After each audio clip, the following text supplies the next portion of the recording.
what I do.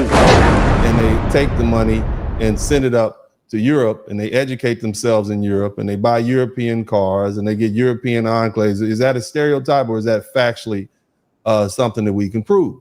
And that's all I'm saying. I believe it was, I think it was a Japanese leader who said, you know, or was it Putin that said Russia is a graveyard?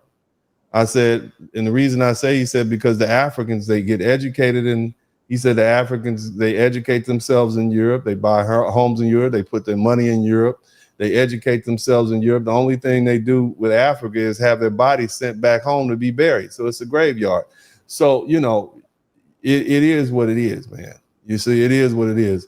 I think also, brother, let me say it like this. Black people, you're too nice. There needs to be a certain level of ruthlessness that black people need to maintain. You're too nice. The reason folk all over the country, all over the world run over black people, and I'm talking about black Americans, is you're too nice, you're too congenial, you're too easy to get along with, you're too forgiving. I'm not asking you to go to war with Nigeria. I'm asking you to file some lawsuits against it. We can still be homies after I take your money, right? You know, we file a lawsuit. We can get along after that. You see, but you got to pay us for what you owe us. I mean, I'm not saying let's all get in the battle. What would they say? 100 Brits versus 100 Americans. I'm not saying 100 dudes from, you know, South Park and and Compton fight 100 dudes from Lagos. That's what I'm saying. We need to sue. We need to get these lawsuits together, and we'll file these lawsuits in places like in Alabama, like there was a slave ship that illegally was brought to the United States full of slaves. And, you know, I'm saying that we don't have to fight, but you need to pay us. And I don't have a problem with, you know, helping, you know, start the litigation and help lay the foundation for that. But yeah, that's all I'm saying, brother. You know, they're mad out here. What are y'all mad for? Which don't get mad, just pay up, give up the money. African Native says, I agree with the lawyer. Yeah, give up the money. Pauline's back with another $10 super chat. Says, why can't you understand this divisive talk is against the progress of black people? Spanish people are taking over America because they love each other regardless where they come from. No, they don't.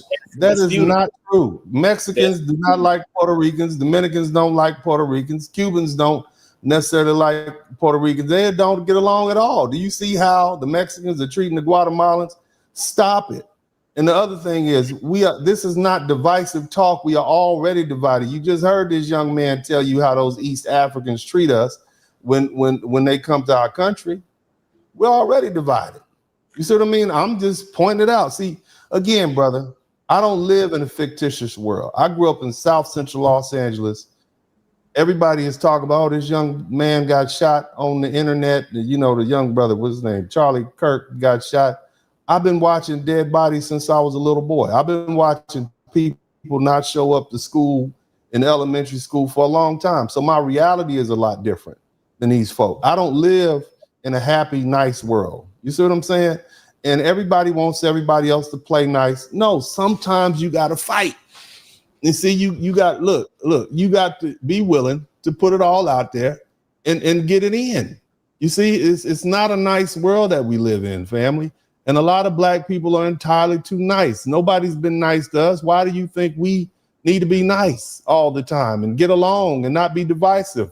Sometimes you need to separate the wheat from the chaff so you can have some order and some structure.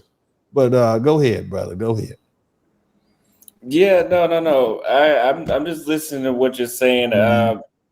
We kind of, I know some of the comments got us on the Afrocentric topic. Yeah. We were supposed to be talking about why Americans, why it's a time for them to leave, but it seems like they like this topic, the Afrocentric topic. So I'm gonna ask you one more question about the original topic. Yeah. And we'll go back to a couple more super chats if anybody has any more. We'll wrap it up in about 15 minutes. Do you think that leaving the United States is a form of giving up or an act of self-preservation?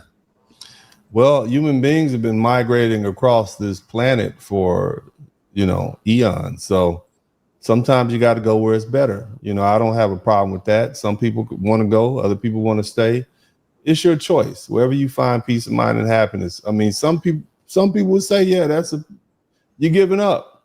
But if the river's dried up and the land is no good anymore and the animals have moved on, those folk who stayed and didn't migrate and follow the herd, they died. So, it is what it is, man. People have a choice, and, if they want to leave, they can leave. But if they want to stay, they can stay. Okay. So let's see. Does anybody else have any other questions for the guest today? Mr. Spurling here, for a long time now, they've seen this in real time. It's time to leave. Yeah, if anybody has any other questions, I'll give you guys about 5 more minutes. So let me ask you this. Why do you say relocation for yourself is in the distant future rather than the near future? Well, you didn't say distant, but you said near and then you said distant, or you said future. Well, I have sons, and my oldest son is in college, and I have a middle son who's on his way to college, and I want to see him get through medical school and see my oldest son get through law school. But that doesn't mean I'm just going to stay here with my feet planted on the ground. I'm definitely going to travel, but at the point where I permanently leave the country, or at least I'm in another part of the world more than 51% of the time, I will consider that having relocated. But, I'm mobile. See, we got passports, and, we got flying points, and we got money. We can do what we want to do. You're correct. Mm-hmm. Okay. Well, I think we've covered a good amount of time. We've been live for about an hour and a half now. Mm-hmm. I know you're still at work, as you said before. It's almost midnight over here. Well, it is. Yeah, it's just about midnight here now. So, yeah. If you have any final words, anybody that wants to have you tell everybody where they can find you. Well, you guys, if you want to find me, you can find me on the Dennis Spurling broadcast. The thing about my page is I started off, and I still am an advocate for Black men. Okay. And specifically, I'm an advocate for Black American men, which means that's my side. You see what I'm saying? And why did I do that? Well, let me tell you a little backstory you probably don't know. I had already relocated to the Dominican Republic. In fact, I had both an apartment and a villa. Okay, I had an apartment and a villa, and at one time I had this beautiful home on the side of a mountain, and every day at this time I would be overlooking the ocean. This is probably around about 2016, 2017. And that's back when I guess Facebook and was hot, and then YouTube was burgeoning. And I remember feeling guilty, brothers in the United States are going through all of this, and they don't have anybody advocating on their behalf. And I felt guilty, and I felt like I should be doing something about it.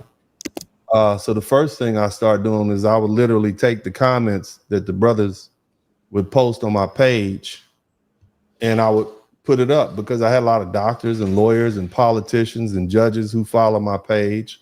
And I wanted them to see what the average Black man was thinking about. You see what I'm saying? And that created a bit of controversy, And so oftentimes, many of the things the brothers said weren't necessarily my opinions.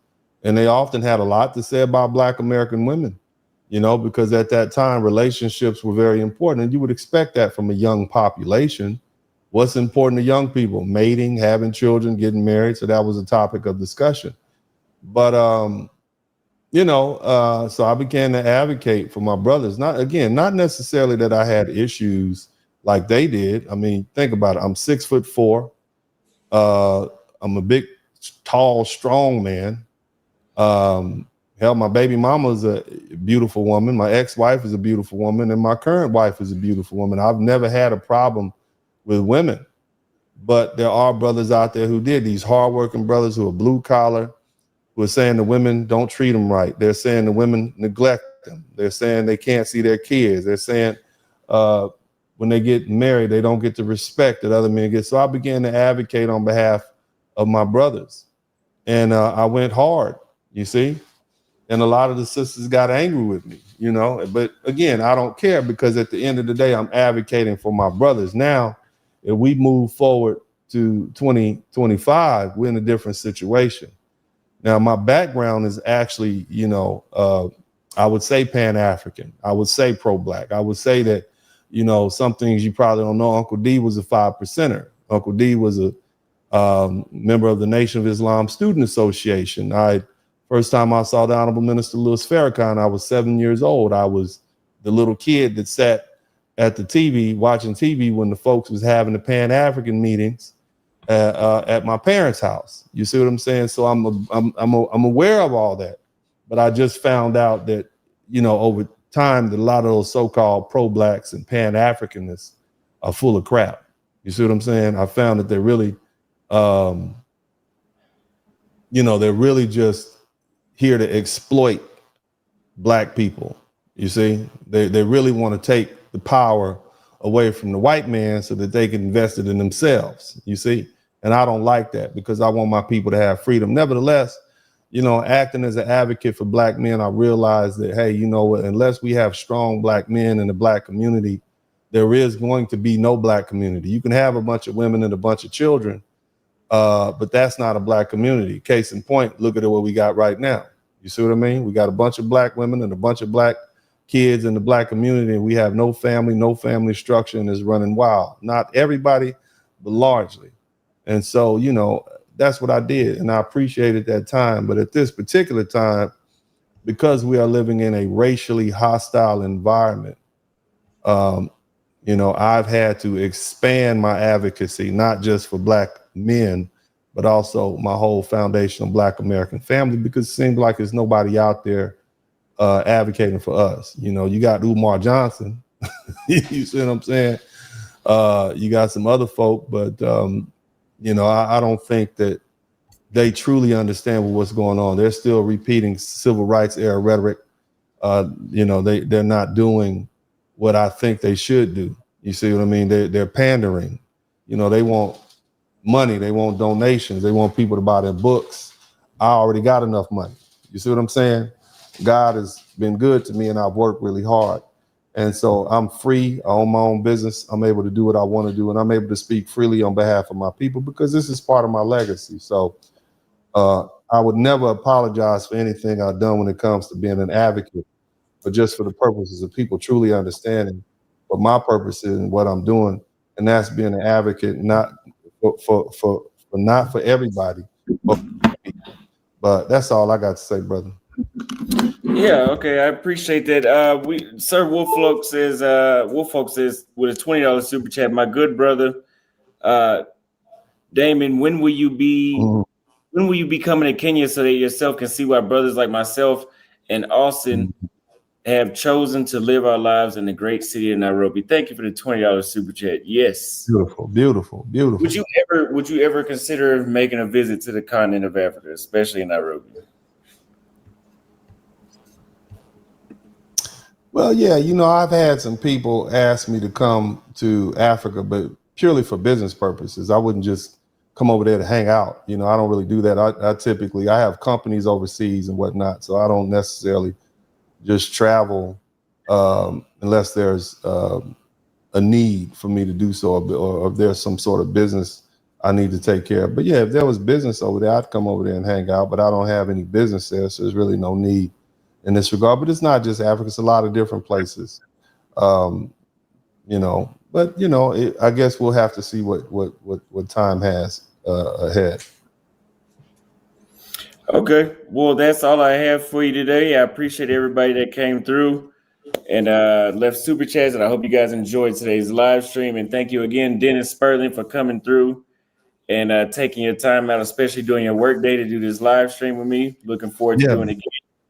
Well, man, keep up the good work, brother. You keep doing what you're doing, keep progressing. You are, whether you know it or not, you're one of Black America's future leaders. You have a wealth of knowledge and experience, even in your very young life, traveling around the world. I hope you decide to write some books and do some documentaries. And, there are other people out there who can pattern themselves after you. It takes a lot of courage. And I think I probably told you this before. It takes a lot of courage to do what you do.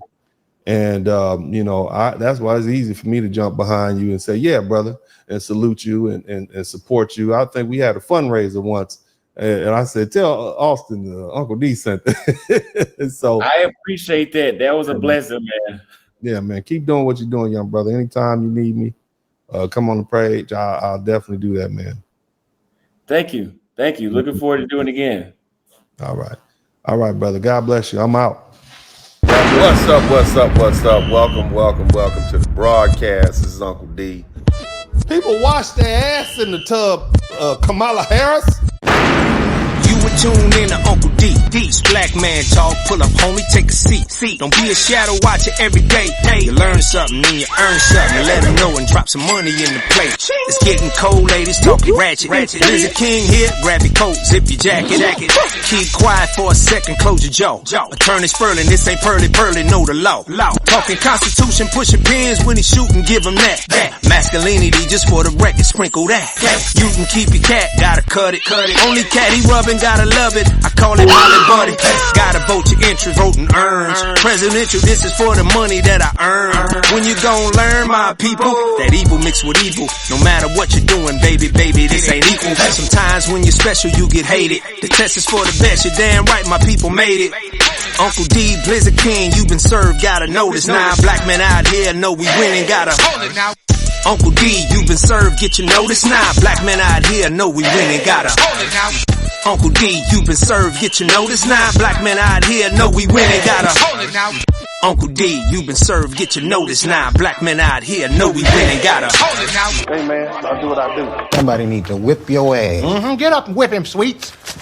Hey, don't be putting the money in my hand all rough. Take your ass out here. You buy you a Floby and cut your own damn hair from now.